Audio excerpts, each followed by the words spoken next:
అక్కడ ఉద్యోగం మానేసి వచ్చి నా దగ్గర పంచే, నీకు హ్యాపీగా ఉంటుంది. ఏమంటావు? వద్దన్నయ్య, బాగుండదు. తనేదో డిప్రెషన్లో ఉన్నాడు.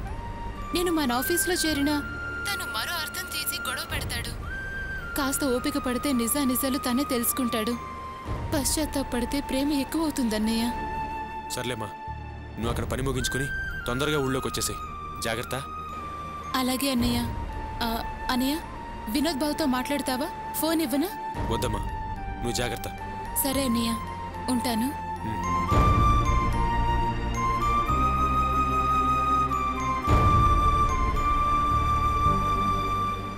ఎమ్మా రాణి, బావగారు నాతో మాట్లాడనన్నారా? సారీ బావా. నువ్వు సారీ చెప్పడం ఎందుకమ్మా? బావగారు మాట్లాడలేదని నేనే బాధపడ్ను. ఆయన మాట్లాడితే ఆశ్చర్యపోయేవాడిని. కాదన్నాడు. ఓకే, వదిలే, నాకు అలవాటైపోయింది.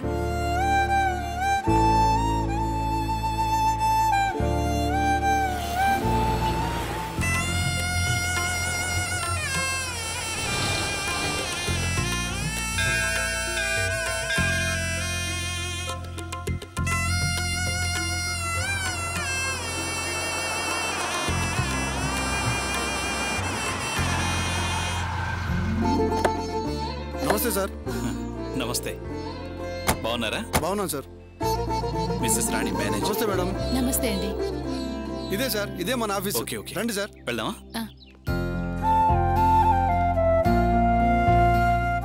సార్ ఇలా కూర్చోండి sir. Okay okay, thank you. మీరు కూర్చోండి. SIT down. ఏవి ఫైల్స్ అన్ని తీయండి.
బావా, ఏంటి రాణి? టైం ఎంత అవుతుంది?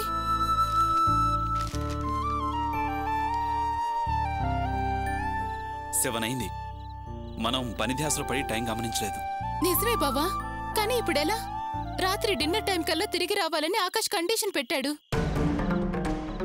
డిన్నర్కి వెళ్ళలేకపోయినా రాత్రి ఏదో టైంకి వెళ్ళాలి కదా. కానీ ఇప్పుడు ఎలా వెళ్ళడం? ఎంత లేదన్నా వర్క్ ఫినిష్ అవడానికి ఇంకా గంట టైం పడుతుంది. ఇది పూర్తి కాంతే మనం ఫైనల్ రిపోర్ట్ రాయలేం. వీళ్ళకి ఇన్స్ట్రక్షన్స్ ఇవ్వలేం. ఎండి గారికి ఓవరాల్ గా విషయం చెప్పలేం. ఈ విషయంలో ఏం చెప్పినా ఆకాష్ వినడు. అతన్ని కన్విన్స్ చేయలేను. నాకు చాలా భయంగా ఉంది బావా. ఒక్కళ్ళు వెళ్తే 2 రోజులు పడుతుంది. ఇద్దరైతే 1 రోజులో పూర్తి చేసుకురావచ్చు అంటే బయలుదేరొచ్చాం. నిజమేనమ్మా, కానీ ఈ పని పూర్తి కాంతే బయలుదేరలేము. రాత్రిపూట జర్నీ కూడా సేఫ్ కాదు. ఇటు బాధ్యత, అటు సంసారం అంతా అయోమయంగా ఉంది. ఇప్పుడు నేను వర్క్ మీద కాన్సంట్రేషన్ చేయలేను. సరే, ఒకసారి నేను ఎండి గారికి ఫోన్ చేస్తాను. ఆయన ఏం చెప్తారో విని అప్పుడు ఆలోచిద్దాం.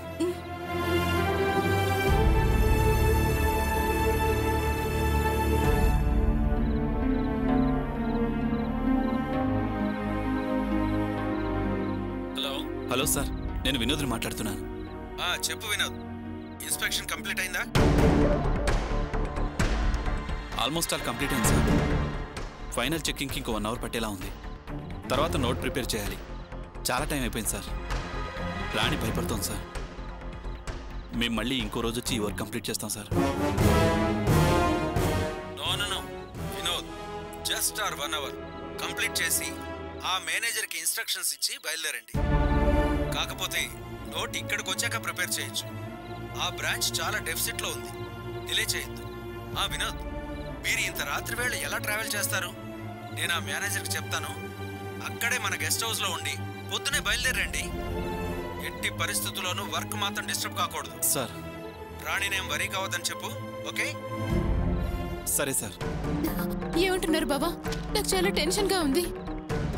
వర్క్ కంప్లీట్ చేసి మేనేజర్కి ఇన్స్ట్రక్షన్స్ ఇచ్చిరండి.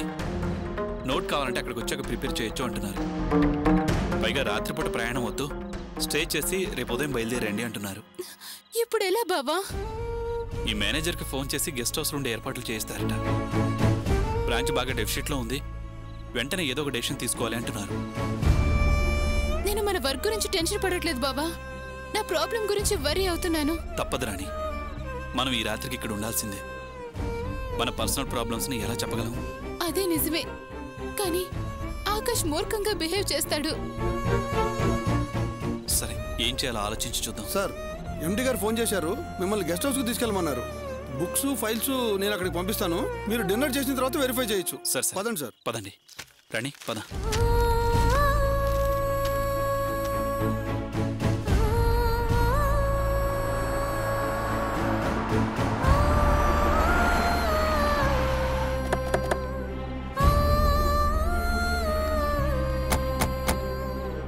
సార్ ఇక్కడే సార్, రండి. ఓకే రాణి, పద.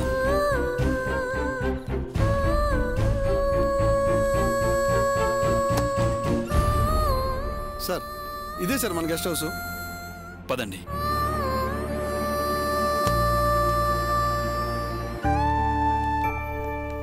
సార్ అన్ని ఫెసిలిటీస్ ఉంటాయి సార్, చాలా ప్రశాంతంగా ఉంటుంది, మీకు ఏ ఇబ్బంది ఉండదు సార్. డిన్నర్ కూడా రెడీ అయింది, మీరు ఫ్రెష్ అయ్యి డిన్నర్ చేసి రెస్ట్ తీసుకోండి సార్. నేను మార్నింగ్ కలుస్తాను. నో, మీరు మార్నింగ్ రావాల్సిన అవసరం లేదు. మేము డిన్నర్ పూర్తి చేసి బ్యాలెన్స్ వర్క్ అంతా కంప్లీట్ చేసి ఇన్స్ట్రక్షన్స్ అన్ని నోట్ చేసి మేము ఎర్లీ మార్నింగ్ బయలుదేరి వెళ్ళిపోతాం. మీరు వచ్చి కలెక్ట్ చేసుకోండి. అలాగే సార్. మీ లగేజ్ బాయ్ తీసుకొస్తాడు, మీకు ఏ అవసరం ఉన్నా బాయ్కి ఫోన్ చేయండి సార్, అన్నీ అతనే వచ్చి చూసుకుంటాడు. మేడం మీది ఈ రూము, సార్ మీది ఈ రూము. Good night sir. ఒక్క నిమిషం, నేను మీకు 1 గంట తర్వాత ఫోన్ చేస్తాను. అలాగే sir. Okay sir. Rani, fresh dinner చేశాక ఆ కాస్త వర్క్ కంప్లీట్ చేసి నువ్వు రెస్ట్ తీసుకో. నేను మేనేజర్కి ఇన్స్ట్రక్షన్స్ నోట్ చేస్తాను. రేపు మనం హైదరాబాద్ వెళ్ళాక రిపోర్ట్ సబ్మిట్ చేద్దాం. అలాగే బావా. ఏంట్రా నీ టెన్షన్ పడుతున్నావు? బావా, అది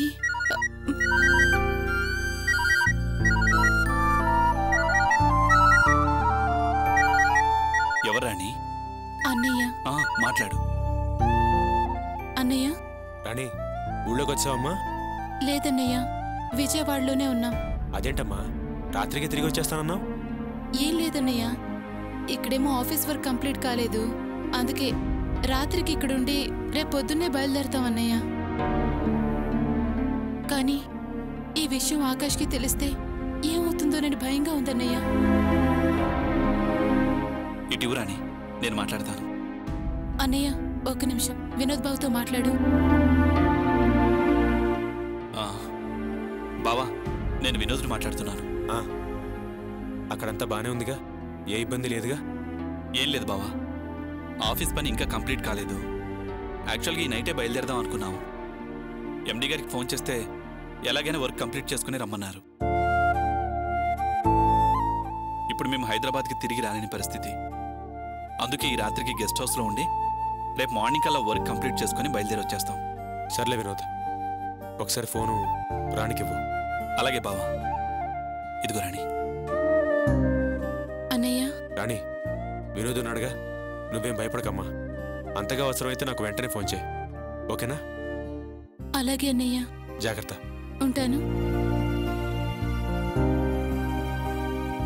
రాణి, రేపు మార్నింగ్ కల్లా ఎంత త్వరగా వర్క్ కంప్లీట్ చేసుకుంటే మనం అంత త్వరగా బయలుదేరి వెళ్ళిపోవచ్చు. అలాగే బావా. అన్నయ్యతో మాట్లాడాక మనసు కాస్త ప్రశాంతంగా ఉంది. కానీ ఈ విషయం ఆకాష్కి ఎలా చెప్పాలని తలుచుకుంటుంటే గుండె దడదడలాడుతోంది. చూడ్రాణి, ఇలా అంటున్నానని తప్పుగా అనుకోకు. అసలు ఏ విషయం చెప్పకపోతే తప్పవుతుంది. ఆ తర్వాత ఇబ్బంది పడాల్సి వస్తుంది. అందుకే ఓ పని చెయ్యి. ఫోన్ చేసి ఇక్కడ పరిస్థితులన్నీ వివరించి ఇలా ఉండాల్సి వస్తోంది అని చెప్పు. అందరూ ఉండడానికి ఆఫీస్ వాళ్ళు గెస్ట్ హౌస్ అరేంజ్ చేశారని చెప్పు. సరే బావా.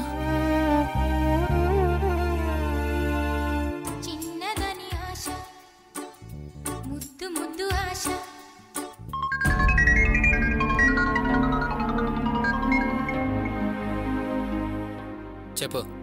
ఆకాష్, ఇక్కడ ఆఫీస్ వర్క్ ఫినిష్ కాలేదు. ఎండి గారేమో వర్క్ ఫినిష్ చేసుకొని రమ్మన్నారు. అందుకే ఇప్పుడు రావడం కుదరట్లేదు. అందరం ఈ రాత్రికి ఇక్కడే స్టే చేసి రేపు ఎర్లీ అవర్స్ లో బయలుదేరుతాం. ఎక్కడుంటున్నారు? అందరం ఒక గెస్ట్ హౌస్ లో ఉంటున్నాం. ఏంటి తమాషాలు చేస్తున్నావా? ఇష్టం వచ్చినట్టు ఆటలాడుతున్నావు? ఈ మాత్రం దానికి నాకు ఫోన్ చేయడం ఎందుకు? నీ ఇష్టం వచ్చినట్టు చేసుకో. ఏమంటున్నాడు రాణి? అదో రకంగా చాలా నిష్ఠూరంగా మాట్లాడుతున్నారు బావా. నాకు చాలా భయంగా ఉంది. భయపడకు, అంతా మంచిగానే జరుగుతుందిలే. నువ్వు వెళ్ళి రెస్ట్ తీసుకో. రేపు పొద్దునే బయలుదేరదాం.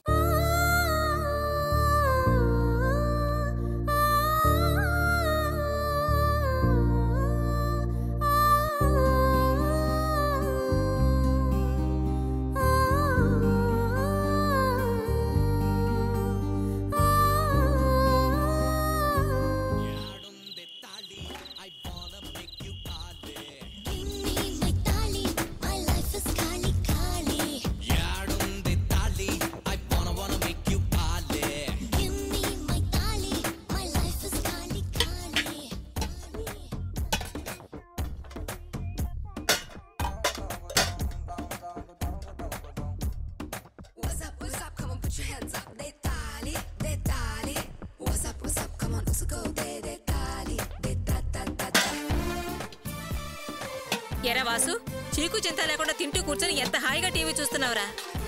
బాధపడుతూ కూర్చుంటే పనులు కావమ్మా. మనసు ప్రశాంతంగా ఉంచుకుంటేనే కొత్త ఆలోచనలు వస్తాయి. అప్పుడే మంచి పథకాలు వేయొచ్చు.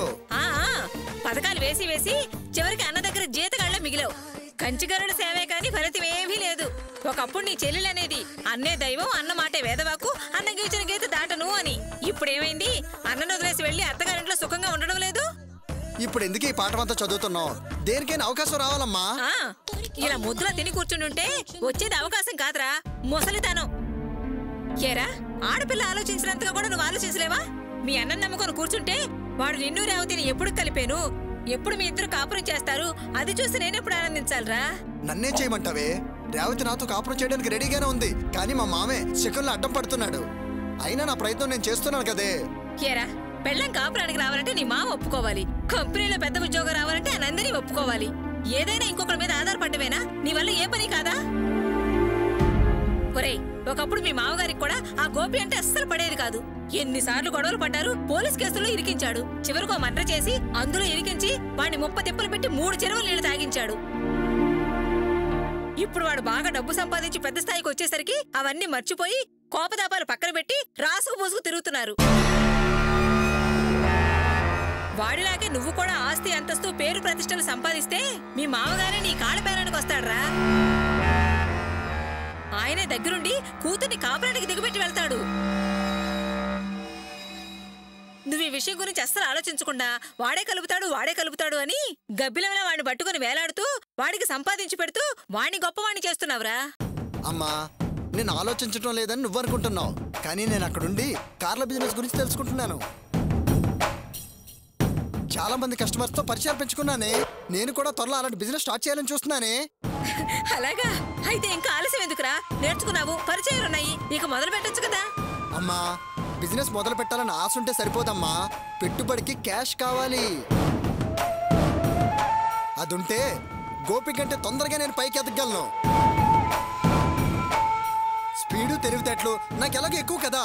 పైగా చదువుకున్న వాణ్ణి. నా లైఫే మారిపోతుందమ్మా. ఆ మాధవరావే నా దగ్గరకు వచ్చి తప్పైపోయింది అల్లుడు గారు అని నా కాళ్ళు పట్టుకొని క్షమాపణ అడిగి కూతుర్ని వాడు కూడబెట్టిన డబ్బుని నాకు అప్పచెప్తాడమ్మా. ఇదంతా జరగాలంటే పెట్టుబడి కావాలి. మన దగ్గర దమ్మిడీ లేదు. అమ్మా పెట్టుబడికి నా దగ్గర ఆలోచన ఉంది. వర్కౌట్ అవుతుందో కాదో నా డౌట్. ఏంట్రా అది? ఏం లేదమ్మా, ఈ ఇల్లు నీ పేరునుంది కదా, ఇదమ్మి నువ్వు డబ్బిచ్చావనుకో బ్రహ్మాండంగా సంపాదించి రేవతో కలిసి కాపురం చేసి నేను సంతోషపడతానమ్మా. ఒరేయ్, నువ్వు పెట్టుబడి అనగానే ఈ కొంపకి ఎసరు పెడతావు అని అనుకున్నానురా. నీ చూపెప్పుడు ఇంటి మీదేనా? ఆ పిచ్చోడిని ఏమార్చి నా సొంతం చేసుకున్నాను. నువ్వు నన్ను ఏమార్చి దీన్ని అమ్మి సొమ్ము చేసుకుని నన్ను బజాన పడేద్దాం అనుకుంటున్నావా? ఇది నీకిచ్చేసి నేను మీ నాన్న ఒకరి భుజాల మీద ఒకరు చేతులేసుకుని అయ్యా ధర్మం అమ్మా ధర్మం అని అడుగు తినాలని అనుకుంటున్నావా? మమ్మల్ని చూడాలని ఆశగా ఉందా నీకు? అమ్మా ఎదుగుని ఎగదొస్తే సరిపోదే, అంతో ఇంతో సహాయం చేయడానికి ముందుకు రావాలి. వాడెదిగాడు వీడెదిగాడు అని నన్ను అనటం కాదు. అసలు నువ్వు నన్ను నమ్ముతున్నావా? కోరికలుంటే సరిపోదమ్మా, దానికి చేయూతనిచ్చే ధైర్యం కావాలి. నీకెలాగో సహాయం చేసే బుద్ధి లేదు, నన్ను నమ్మి పెట్టుబడి పెట్టడానికి ధైర్యం లేదు. అలాంటప్పుడు నాకు ఎందుకే సలహాలు ఇవ్వడం? అమ్మా నాకు చేతనైన రీతిలో నేను బతుకుతాను, నువ్వు చూస్తూ ఉండు. అయినా వ్యాపారం గురించి నేర్చుకున్నాను. ఇల్లమ్మి డబ్బులు చేతిలో పెడితే సంపాదించి నీ చేతిలోనే కదా పెడతాను. గొప్పగా ఎదగాలన్న కోరిక నిజంగానే ఉంటే ఈ ఇల్లు అమ్మేసి నేను చెప్పినట్టు చెయ్యి. అప్పుడు అలా ఎదుగు ఇలా ఎదుగు అని నాకు చెప్పు. అంతేగాని వాడు అలా ఎదిగాడు ఈ పుల్లయ్యగాడు ఇలా ఎదిగాడు అని ఊరోళ్ళందరూ ఏదేదో ఎదిగిపోతున్నారో నాకు సొల్లు కబుర్లు చెప్పుకో. అర్థమైందా? ఎందుకు అంత గొప్ప? నేను చెప్పేది కాసంత విని చెప్తాను. నువ్వు ఇంకేం చెప్పదమ్మా. నేను ఎదగాలనుకుంటే ఇల్లు అమ్మి డబ్బులు పెట్టుబడి పెట్టు, లేదా చూస్తూ కూర్చో. తీసుకో. వీడొకడు చెప్తే అర్థం కాదు, ఎవ్వరి మాట వినడు.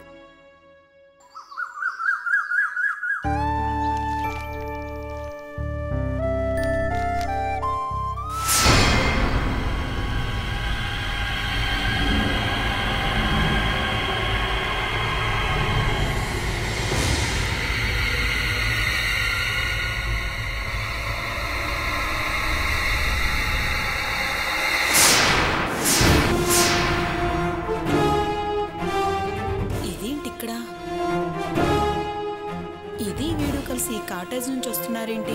ఏదైనా ఆఫీస్ పని మీద వచ్చి ఉంటుందా? దీని వాలకం చూస్తుంటే అలా అనిపించట్లేదే. పలకరించినా లేక ఫోన్ చేసి కనుక్కోనా?